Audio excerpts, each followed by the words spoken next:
आज हामी चाहिँ यो फन्डामेन्टल अफ सर्भे भन्ने विषय चाहिँ आजबाट हामी यो अमिनमा पढाइ हुने विषयहरूको औपचारिक पढाइको चाहिँ हामी आजबाट औपचारिक यहाँ बोर्डमा पढाएर म चाहिँ यो औपचारिक भिडियो बनाउँदैछु। आजको हाम्रो पहिलो विषयको रहेको छ सबभन्दा महत्त्वपूर्ण विषय फन्डामेन्टल अफ सर्भे।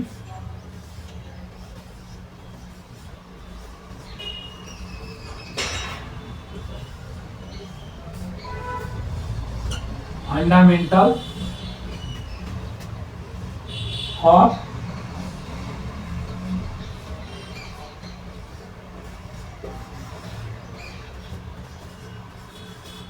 सर्वेइङ भन्ने छ।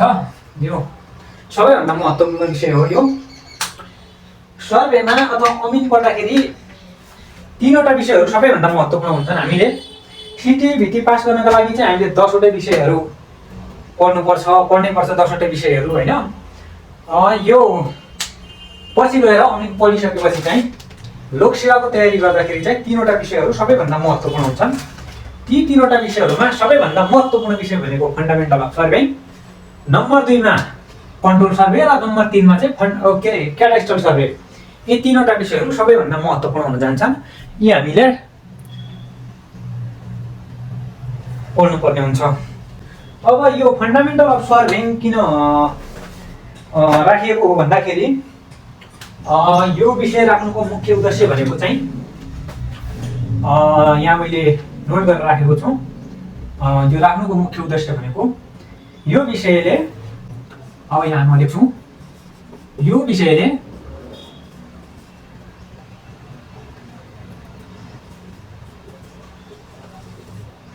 विषयले जग्गा नाप जाँच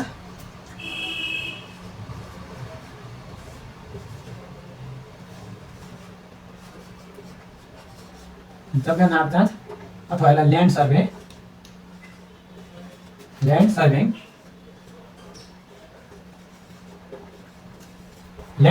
जग्गा नाप जाँच सम्बन्धी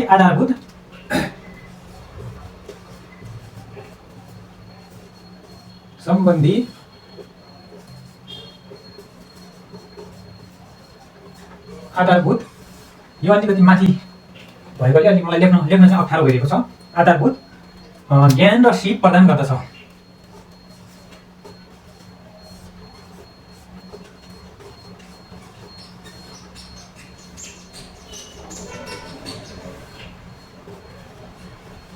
आधारभूत ज्ञान र सिप प्रदान गर्दछ।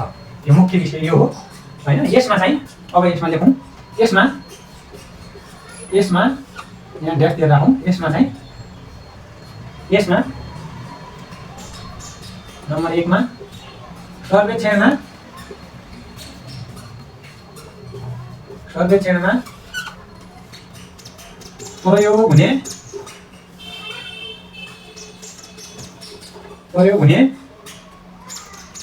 प्रयोग हुने गणितीय अवधारणाहरू।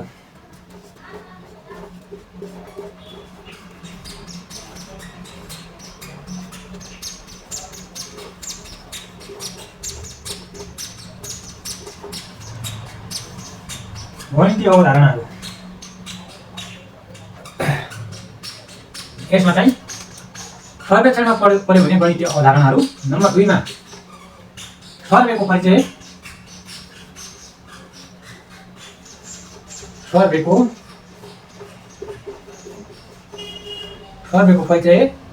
नम्बर 3 मा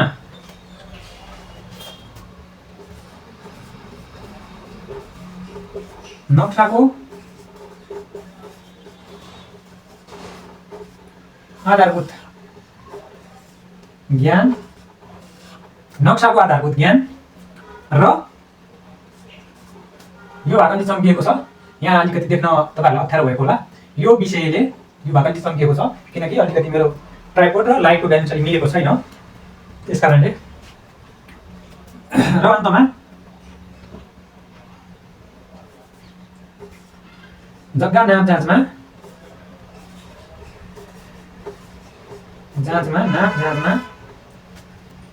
हुने त्रुटि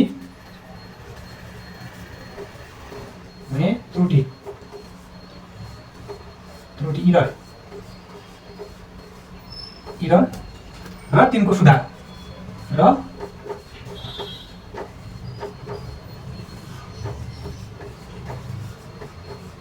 तिनको सुधार एडजस्टमेन्ट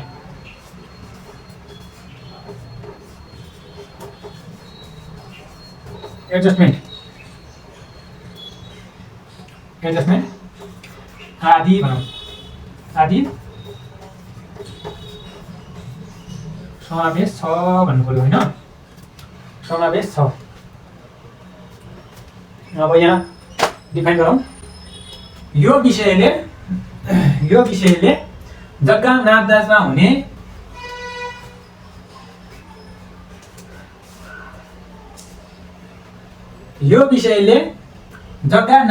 ल्यान्ड सर्भेइङ सम्बन्धी आधारभूत ज्ञान र सिप विकास गर्दछ अथवा ज्ञान र सिप प्रदान गर्दछ।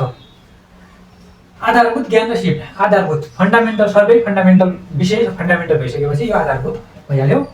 त्यसपछि यसमा चाहिँ मुख्य के विषयहरू समाइएका छन् भन्दाखेरि सर्वेक्षणमा प्रयोग हुने गणितीय अवधारणाहरूमा दुई किसिमको गणित हुन्छ सर्वेमा। एउटा हुन्छ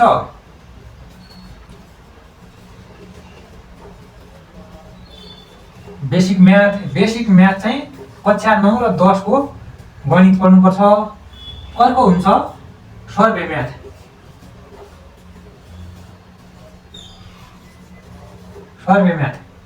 यो गणितहरू चाहिँ धेरै महत्त्वपूर्ण हुन्छ। गणितीय अवधारणाहरू बेसिक म्याथमा चाहिँ कक्षा 9 र 10 को म्याथ भ्याल्यु। सर्वे म्याथमा चाहिँ हामीले जग्गा नापजाँच गर्दाखेरि अपनाउनु पर्ने त्रुटि कम गर्न अपनाउनु पर्ने अथवा त्यसलाई हिसाब गर्न अथवा सोलुसन गर्दाखेरि अपनाउनु पर्ने सम्पूर्ण जति पनि त्यो म्याथमेटिक्स छ त्यो चाहिँ सर्वे म्याथमा आउँछ। त्यो सर्वेका विभिन्न प्रिन्सिपल अनुसार हैन विभिन्न सर्वेहरू गर्दाखेरि विभिन्न किसिमको म्याथहरू लगाउनु पर्ने हुन्छ। त्यो चाहिँ सर्वे म्याथमा पर्छ। त्यसपछि सर्वेको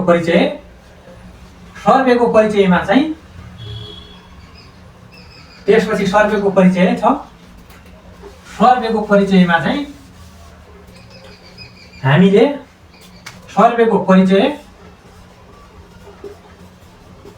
1 त्यसपछि वर्गीकरण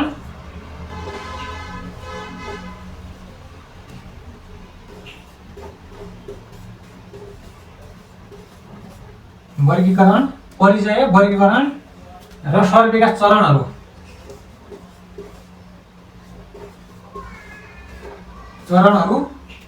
यसमा प्रयोग हुने टर्म्सहरू शब्दावलीहरू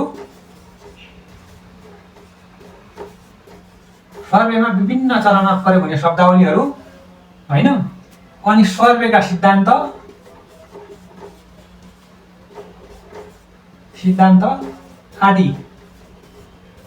आदिहरू भनेको सर्वेको परिचय इतिहास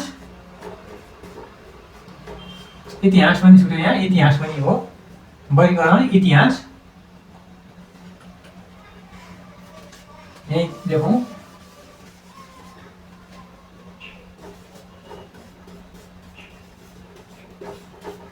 वर्गीकरण इतिहास हैन सर्वेको परिचय सर्वेको वर्गीकरण विभिन्न तरिकामा विभिन्न किसिमका सर्वेहरू अपनाइन्छ त्यो वर्गीकरण अनि इतिहास सर्वेको इतिहास नेपालमा इतिहास र विश्वको इतिहास यसमा हामी पढ्छौँ। त्यसपछि चरणहरू यसमा दुईटा चरण हुन्छन् कन्ट्रोल सर्वे र डिटेल सर्वे।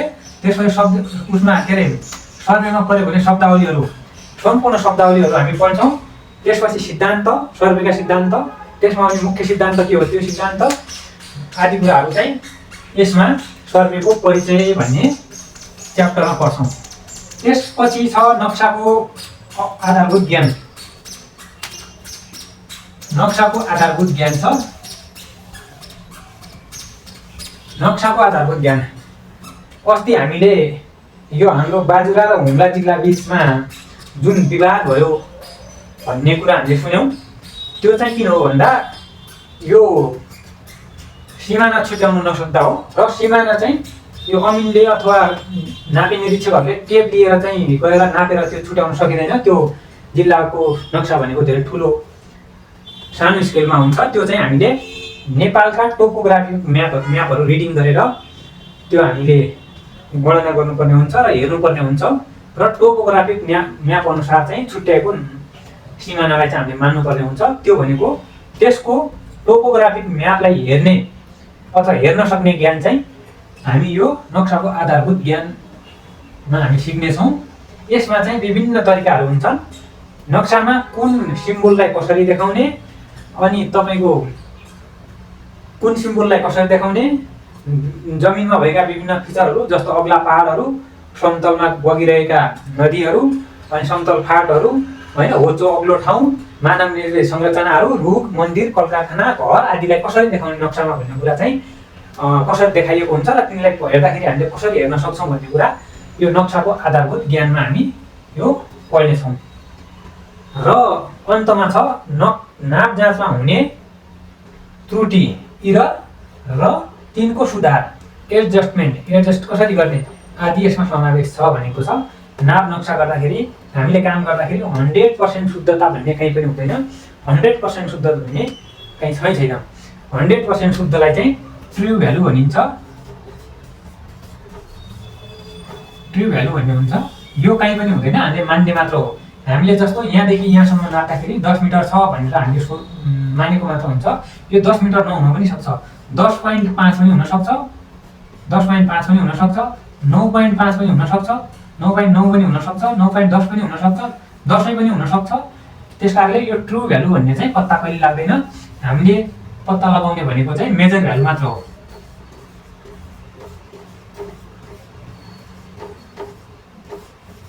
मेजर भ्यालु मात्र हो। त्यस कारणले हामीले यो नाप जाँच गर्दाखेरि इररहरूलाई कम कसरी गर्ने भन्ने कुरा चाहिँ हामीले यसमा सिक्छौँ। यदि इरर आइहालेमा पनि त्यसलाई कसरी पत्ता लगाउने र त्यसलाई एडजस्ट कसरी गर्ने भन्ने कुरा चाहिँ यो फन्डामेन्टल अफ सर्वेइङ भन्ने विषयको यो टपिकमा हामी पढ्नेछौँ। अब यसपछि चाहिँ हामी अर्को कुरा गरौँ।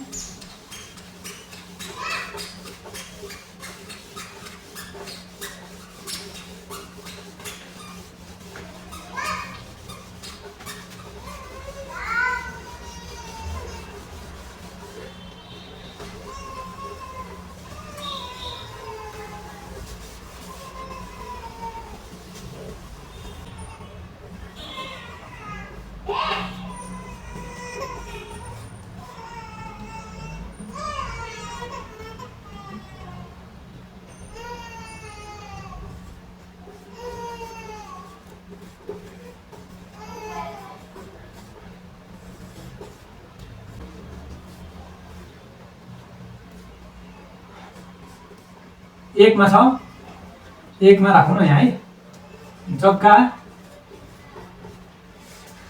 जग्गा नाप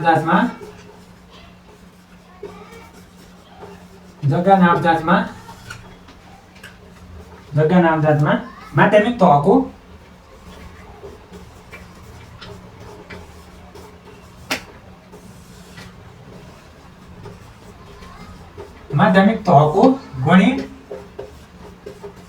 गणित प्रयोग गर्न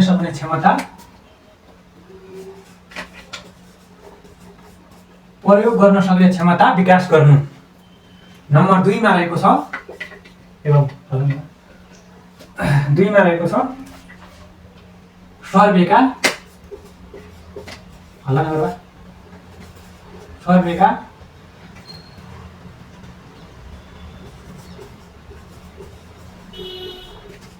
अवधारणा, प्रकार, सिद्धान्त, अवधारणा, प्रकार, सिद्धान्तहरूको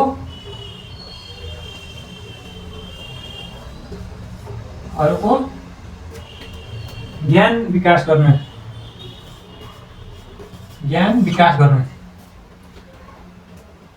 नम्बर 3 मा छ मापनका एकाइहरू,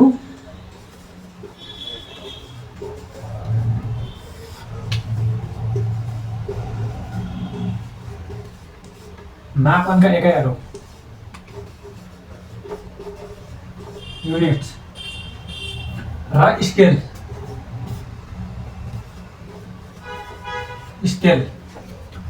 प्रयोग गरी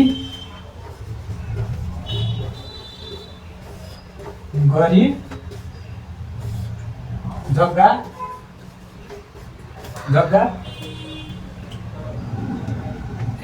प्रयोग गरी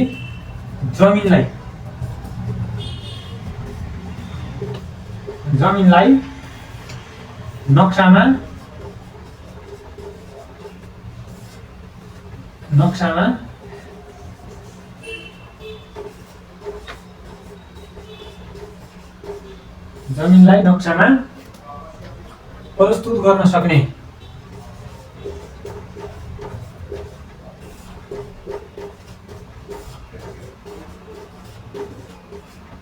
प्रस्तुत गर्न सक्ने सिप विकास गर्नु।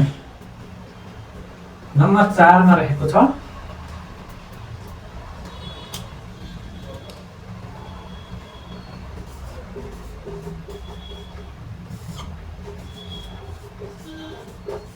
नक्सा हेरेर जमिनको भूभाग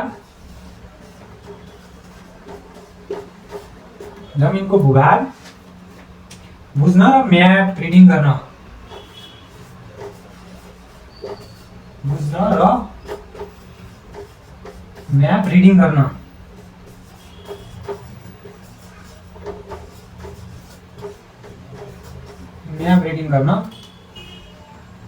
सक्ने क्षमता विकास गर्नु।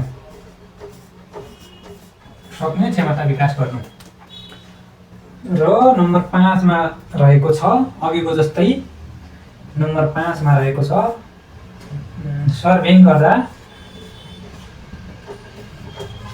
गर्दा आउने इरर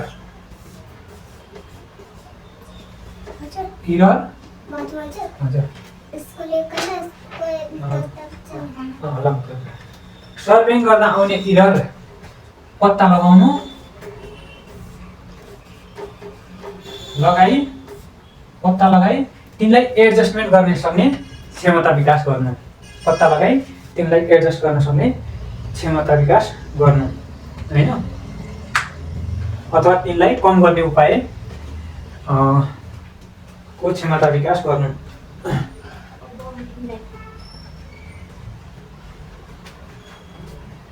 यी चाहिँ मुख्य उद्देश्यहरू रहेका छन्। अब आजको भिडियो यति नै। अब चाहिँ हामी अर्को भिडियोमा सर्भेको परिचय र सर्भेका चरणहरूको बारेमा भिडियो बनाउने छौँ।